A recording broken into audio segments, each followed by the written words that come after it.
กับทักทายสบายดีมาพบพอกับช่องเจ้าค่ำเอียงเลยมาพบพอกับเจ้าค่ำบ้านนาคือเก่าคือเริ่มลืมคำเว้าเลยพี่น้องมื้อนี้เมื่อกี้เขาวนำกันเด้อพี่น้องตอนเช้าลืมคือว่าๆลูกหลานโยญาลืมคำเว้าสบายดีเลยติลูกแม่ดีก็ลืม ผมเลิกนะบอกเล แม่ ย หมดเยอะ แม่บ่อยู่สบายดีเนี่ยติ สบายดี ปะลุงขอเชื่อจะเบิ่งข่อยหากดไลค์กดแชร์ ไอ้นะ แม่ อย่าย้อนคนกินเขานะอย่ากินเขาไม่ได้กินเขาแต่แค่ ผมรู้อะไรบ่รอดคือเพชรแท้ หวาน คุณจะหัวให้เกินแม่มึงจักก่อนอ่ะดีบัวบอกมันเกิด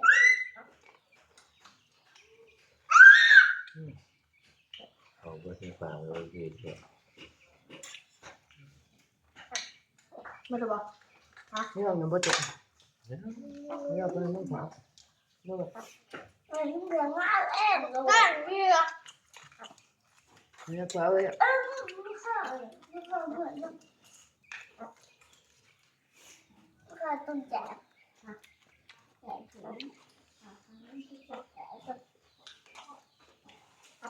ึงมันแจกตัวเดิม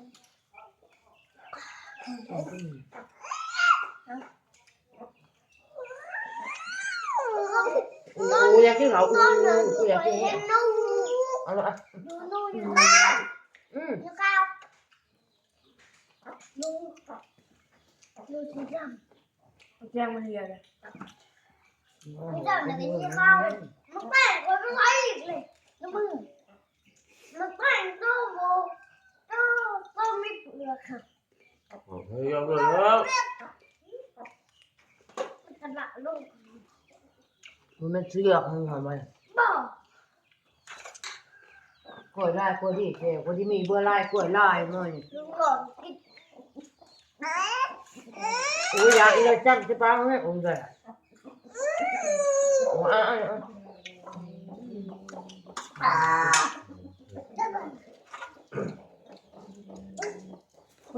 ไก่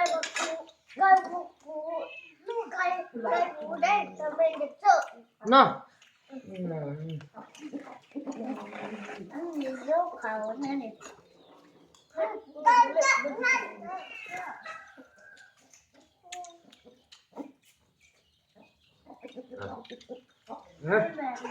ไปเบิดจ้ะ ไปบดช้าที่มือก็ไม่เอาไปบดช้าแล้วมือก็ไม่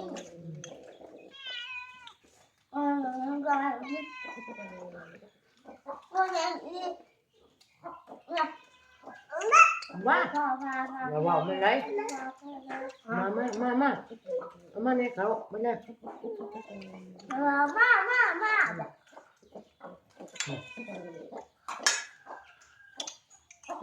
อ่ะมันหวานก็แรงเหมือนขึ้นเขา แม่ขึ้นกันนะ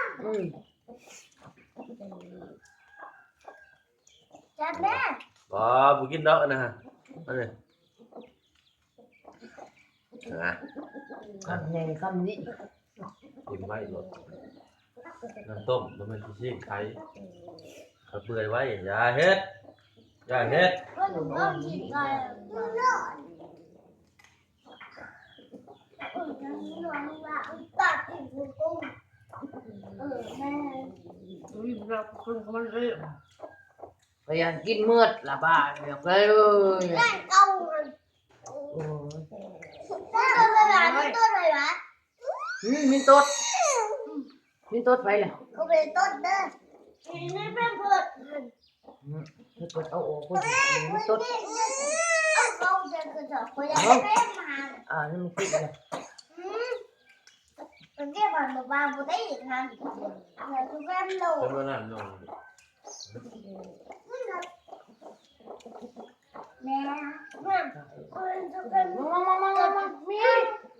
อันนี้ เอาละ ไม่ได้แค่เขาอันนั้นเอาสีน้ำข้าวหวาน กินกันตู้งัว เขาก็เขาก็กินหวานนี่ดิ พากันเขากันกิน3 ล้านหา โตเด้อครับตัว หัวเทิกลุงทอด โอ้ยโดน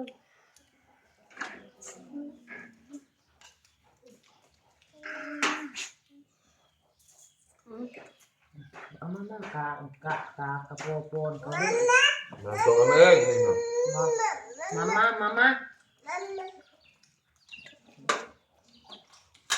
จะเที่ยงกิน แม่ผมกินเลยนะแม่ผมน่ะบุ้งนั่นสิของว้า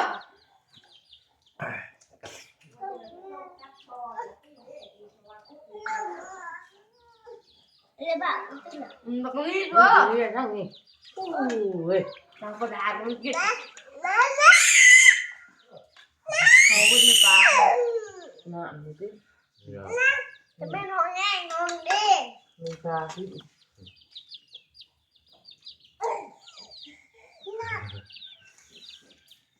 ได้ก็อะไรกินอย่างเย็น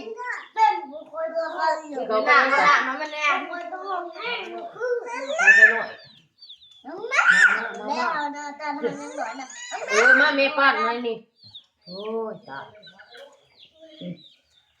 คือบ่ทันกินเขาพวกเขา มาเข้าคอยเขา แม่ มา แม่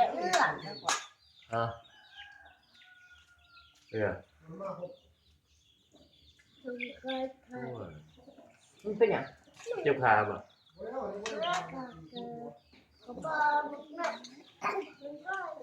อย่าเฮ็ด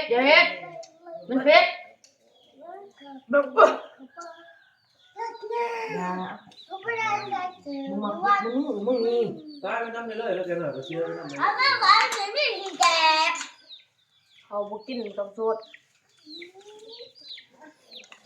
นี่เผ็ดหนักวะ นั่นจะไม่ขอแก เอา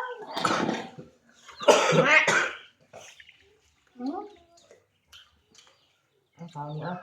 เอาออกก่อน มันไม่เปล่ากินเราก็กินคำคือจะเอง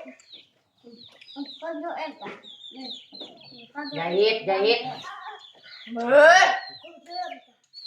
อย่ามันเผ็ดอีกหน่อยอ่ะ เขาบอกจะกินนี่แม่น้ำเกลือ กินไปดีหรอบ่ ว้าเดี๋ยว ดูตานี่ดูตาดูตาดูตามา เฮ้ยเขาหายไปแล้วนั่นเรียกว่าเกลือเลยนะนั่นแหละ แม่ แม่เรียกว่าเกลือเลยนะ ซ่า นี่ตัดออกได้เริ่มเลยเฮ้ยกูกำลังจะกินอาหารเรียกว่าเกลือมันตีกู ได้ลูกตัวเอง มานั่งมาเกิดขอบาเนี่ยแหละไล่ผู้ชายแหละกินเขาอย่าลงพี่ ย่างกี่เขามีแต่ห้าเหลืองบ่ กินบ่ได้บ่ได้ มาเนี่ยกันนี่ นั่งก็บอกเราเพ่กิน อย่างนั้น อร่อยบ่ล่ะ ทุกท่านเนี่ยบายบายเนี่ยบายบายเนี่ยบายบายกล้องพี่บายบายบายบายเด้อบายบายเบิ่งไผล่ะไผล่ะ เขาบอกให้เข้าได้แต่ละมือกันเลยวันนี้มากอก เด้อ อันนี้โอ้ จะเพื่อนอีเวนต์ออก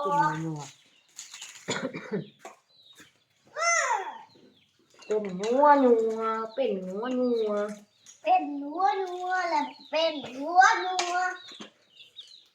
กินบะหมี่ อร่อยเนี่ย ยอดไปกินดูก็รู้เลยเพื่อนบอก อินละบ้าอินละเช้า สบาย แล้วอาจจะไปกัน สบายก็ข้าวกัน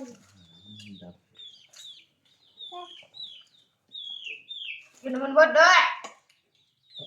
ทุกคนก็สั่งทุกคน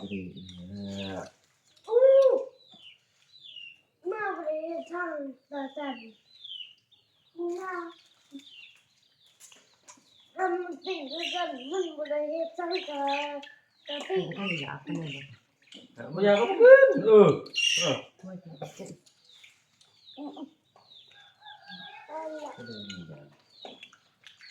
คลิปนี้ก็สิลาท่านผู้ชมไปเพียงเท่านี้ก่อนเด้อจ้าเด้อฝากกดไลค์กดแชร์กดติดตามช่องเจ้าคำบ้านนานี่เด้อจ้าเด้อ